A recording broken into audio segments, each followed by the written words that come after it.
যদি আপনি সঠিক জাতের শসা না নির্বাচন করতে পারেন তাহলে কিন্তু কৃষিতে আপনারা ব্যাপক পরিমাণে লস করে যেতে পারেন। আমাদের কোম্পানির প্যাকেটও বেশ পরিমাণে চেঞ্জ করা হয়েছে কোন জাত আপনারা চাষ করবেন, আগাম গ্রীষ্মকালীন কোন জাতের শসা চাষ করবেন, এই নিয়ে অনেকেই কমেন্ট করছেন যে কেন এবছর এখনো ভিডিও আসেনি। তার কারণ আমরা প্রতি বছরই আগে নিয়মিত ভিডিও পোস্ট করে দিই যে কোন জাতটা আপনাদের জন্য সুটেবল। এই বছর আমরা ভিডিও পোস্ট করতে পারিনি, তার সাময়িক কিছু কারণ ছিল, যেমন আমার নিজের শরীর খুব অসুস্থ ছিল, এখনো শরীর অসুস্থ, তাও আপনাদের জন্য তাড়াহুড়ো করে আমি ভিডিওটি বানাচ্ছি।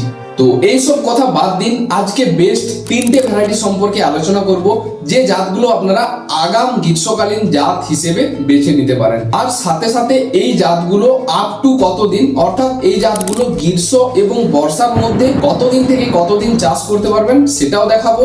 আবার আমাদের কোম্পানির নিয়ে কিছু ইম্পর্টেন্ট তথ্য আপনাদের সঙ্গে শেয়ার করব। সেই সাথে আমাদের কোম্পানির প্যাকেটও বেশ পরিমাণ চেঞ্জ করা হয়েছে বা কিছুটা মডিফাই করা হয়েছে, সমস্ত কিছু থাকছে আজকের ভিডিওতে, তাই শেষ পর্যন্ত ভিডিওটি দেখার সকলকে অনুরোধ রইল। আগাম গ্রীষ্মকালীন শসা চাষের যখন কথা আসে তার সঠিক সময় মানে শুরু হয় মাঘ মাসের 10 তারিখের পর থেকে। এই সময় দেখবেন শীতের প্রকোপ অনেকটাই কমে যায় এবং দিনের দিকে টেম্পারেচার যথেষ্ট পরিমাণে বাড়তে থাকে, আর সকাল ও রাতের দিকে টেম্পারেচার একটু ঠান্ডা ভাব থাকে। এই সময় যদি আপনি সঠিক জাতের শসা না নির্বাচন করতে পারেন তাহলে কিন্তু কৃষিতে আপনারা ব্যাপক পরিমাণে লস করে যেতে পারেন। যার জন্য আমি সম্পূর্ণ গাইড সাথে উন্নত বীজ সমস্ত কিছু আপনাদের সামনে তুলে ধরার চেষ্টা করব আজকে আমার এই ভিডিওর মাধ্যমে। আপনারা আমাদের এই ভিডিওর ব্যাকগ্রাউন্ডে যে শসার জাতগুলো দেখতে পাচ্ছেন, আজকের ভিডিওতে এই জাতগুলো নিয়েই আমরা আলোচনা করব। এবং এই যে ভিডিওগুলো চলছে এগুলো আমাদের সম্পূর্ণ নিজেদের জমিতে, যেটা এর আগের বছর চাষ হয়েছিল। এই ভিডিওগুলো দেখাচ্ছি এই কারণেই, কারণ আপনি যে শসাটা চাষ করবেন এই বছর সেটার আগের বছর ফলন কিরকম হয়েছিল সেটা আপনাদের জানা জরুরি। ফলনের পাশাপাশি কালার সাইজ সম্পর্কেও অভিজ্ঞতা আসবে, যার জন্য আমাদের ভিডিওর ব্যাকগ্রাউন্ডে এই শসাগুলো আপনাদেরকে দেখানো হচ্ছে। একদম জমি থেকে সরাসরি আমরা দেখাচ্ছি যাতে আপনাদের মনে কোনো রকম কোনো সংশয় না থেকে যায়। শসাগুলোর কালার কেমন হয়, শসাগুলোর সাইজ কেমন হয়, ফলন কেমন হয়, সব কিছুই দেখতে পাচ্ছেন আপনারা আমাদের ভিডিওর মাধ্যমে। এবার আসি জাত সম্পর্কে, অর্থাৎ কোন জাত আপনারা চাষ করবেন। আমাদের লিস্টের 1 নম্বরে যে শসাটির জাতকে রেখেছি সেটা হলো করিশ্মা। এই জাতটির রেজাল্ট অত্যন্ত ভালো, বিশেষ করে আগাম গ্রীষ্মকালীন চাষ হিসাবে এটা খুব সুন্দর রেজাল্ট দেয়। এবার আসি এই প্যাকেটটার ব্যাপারে। এই প্যাকেটটা এবছর যদি প্যাকেট দেখেন এটা কিন্তু অনেকটা মডিফাই করা হয়েছে বা প্যাকেটের চেঞ্জেস কিছু করা হয়েছে। তো কি কি চেঞ্জ করা হয়েছে প্যাকেটটা যদি ভালোভাবে লক্ষ্য করেন দেখবেন, প্রথমত ছবিটা পুরো সম্পূর্ণ চেঞ্জ করা হয়েছে। এই প্যাকেটটা ছিল আগের বছরের এবং এটা হলো একদম নিউ আপডেট ভার্সন। কতটা চেঞ্জ হয়েছে সেটা আপনারা দেখেই বুঝতে পারছেন।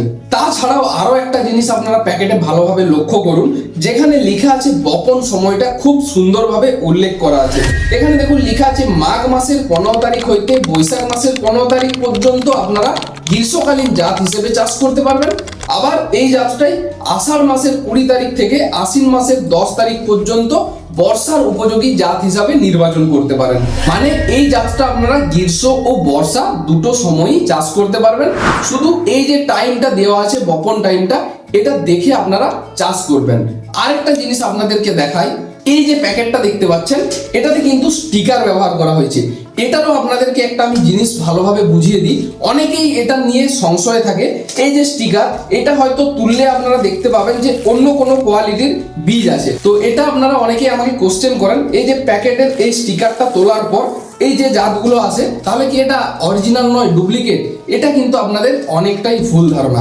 এটাকে বলে সিলিন্ডার প্যাকেট। মানে এই যে স্টিকারের নিচে যেটা আছে, যেমন এখানে দেখুন ভালোভাবে লক্ষ্য করুন, দেখতে পাবেন যে হান্টার 19 আছে, এটা হচ্ছে সিলিন্ডার প্যাকেট এবং ডাইরেক্ট সিলিন্ডার করাতে কোম্পানির অনেক টাকা খরচ হয়, যার জন্য সকলেই কম বেশি স্টিকার ব্যবহার করা হয়।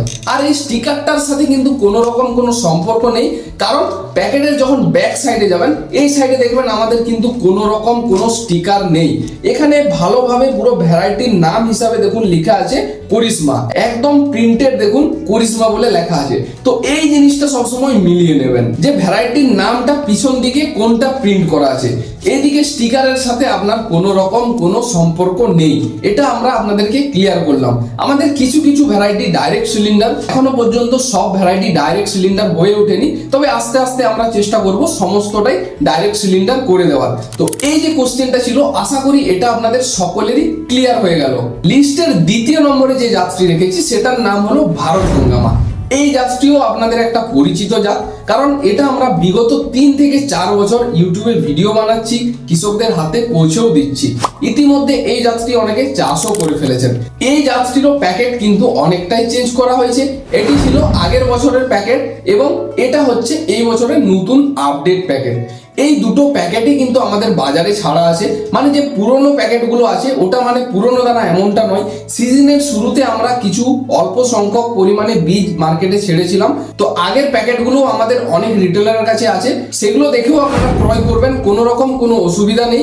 সেগুলো নতুন বীজ, মানে এই বছরেরই বীজ, শুধু প্যাকেটটা চেঞ্জ হচ্ছে, মানে আস্তে আস্তে চেঞ্জ করা হচ্ছে, ধীরে ধীরে সমস্তটা চেঞ্জ করা হবে। তো আশা করি প্যাকেট নিয়ে কোনো রকম কারো কোশ্চেন থাকার কথা নয়। আমি স্টিকার নিয়ে আপনাদের সামনে ক্লিয়ার করে দেখালাম যে স্টিকারটা কেন ব্যবহার করি। দ্বিতীয়ত এই যে নতুন প্যাকেট বা পুরাতন প্যাকেট, এটা নিয়ে আবার একটা অনেকেই কনফিউশনে পড়ে যাবে। তো প্যাকেট নিয়ে কোনো অসুবিধা হবে না, বীজ কিন্তু আমাদের একদম যেমন আপনারা রেজাল্ট পেয়েছেন সেরকম পরবর্তীতেও পাবেন আর এই বছরও পাবেন। তো প্যাকেট নিয়ে বেশি মাতামাতি করার দরকারই নেই, শুধু আমাদের উপর বিশ্বাস রাখুন, আমাদের উপর আস্থা রাখুন, সব থেকে ভালো রেজাল্ট দেওয়ার দায়িত্ব আমাদের। এবার ভারত হাঙ্গামা জাতেরও যদি নতুন প্যাকেটটা দেখেন, এখানেও দেখবেন বপন সময় লেখা আছে। এটারও বপন সময় দেখবেন মাঘ মাসের 15 তারিখ হইতে বৈশাখ মাসের 15 তারিখ, এবং বর্ষাতে যখন চাষ করবেন আষাঢ় মাসের 20 তারিখ থেকে আশ্বিন মাসের 10 তারিখ পর্যন্ত এটিও চাষ করতে পারবেন। অর্থাৎ এই জাতটিও গ্রীষ্ম ও বর্ষা দুটো মরশুমেই চাষের উপযোগী। এটি একটি 45 দিনের শশা। শশার কালার সাইজ খুব সুন্দর হয়, পাশাপাশি গাছের পাতা ঝলসায় না ও দীর্ঘমেয়াদী। লিস্টের 3 নম্বর যে জাতটি রেখেছি সেটা হলো বাহুবলী 2+। এই জাতটিও খুব ভালো একটি জাত, এটাও 45 দিনের শশা, এবং এটারও যদি আমি প্যাকেটের কথা বলি, এটা হচ্ছে আমাদের পুরনো প্যাকেট এবং এটা হচ্ছে নতুন আপডেট প্যাকেট। প্যাকেট চেঞ্জ হয়েছে ঠিকই, কিন্তু বীজের কোয়ালিটি কোনোটারই চেঞ্জ হয়নি। গত বছর যেমন রেজাল্ট পেয়েছেন এই বছরও ঠিক সেরকমই রেজাল্ট পাবেন। তো বাহুবলী 2+ এর বপন টাইম হচ্ছে মাঘ মাসের 15 তারিখ হইতে বৈশাখ মাসের 15 তারিখ এবং আষাঢ় মাসের 20 তারিখ হইতে আশ্বিন মাসের 10 তারিখ। অর্থাৎ এই জাতগুলো সবগুলোরই বপন টাইম সেম রাখা আছে। তো এই সময়ের মধ্যে যদি এই জাতগুলো চাষ করেন সব থেকে ভালো রেজাল্ট পাওয়ার সম্ভাবনা রয়েছে। আশা করছি আর কোনো রকম কোনো প্রশ্ন থাকার কথা নয় আমাদের এই ভিডিও নিয়ে বা আমাদের দাসপুর কোম্পানি নিয়ে। তারপরেও যদি কোনো প্রশ্ন থেকে থাকে অবশ্যই কমেন্ট করুন। আমি আবারও বলছি, শুধুমাত্র প্যাকেটটাকে আপডেট করা হয়েছে, বীজের কোয়ালিটি আগের বছরের তুলনায় এই বছর আরো ভালো দেওয়ার আমরা চেষ্টা করেছি। আর হ্যাঁ, আমাদের এখান থেকে বীজ ক্রয় করার জন্য আমাদের যে যোগাযোগ নাম্বারগুলি রয়েছে তার মধ্যে যে কোনো নাম্বারে যোগাযোগ করুন, কারণ একটা নাম্বার দিলে বর্তমানে এত পরিমাণে ফোন আসে যে সবসময় ধরা মুশকিল হয়ে যায়। তাই 2-3টে আমরা অল্টারনেটিভ নাম্বার দিয়ে রাখলাম, যে কোনো নাম্বারে আপনারা যোগাযোগ করে বীজ বাড়িতে হোম ডেলিভারি নিয়ে নিতে পারবেন। এর পরের ভিডিওতে আমরা এই জাতগুলোর প্যাকেট কেটে দানা বা বীজের কোয়ালিটি কেমন আছে সেটা আপনাদেরকে দেখাবার চেষ্টা করব।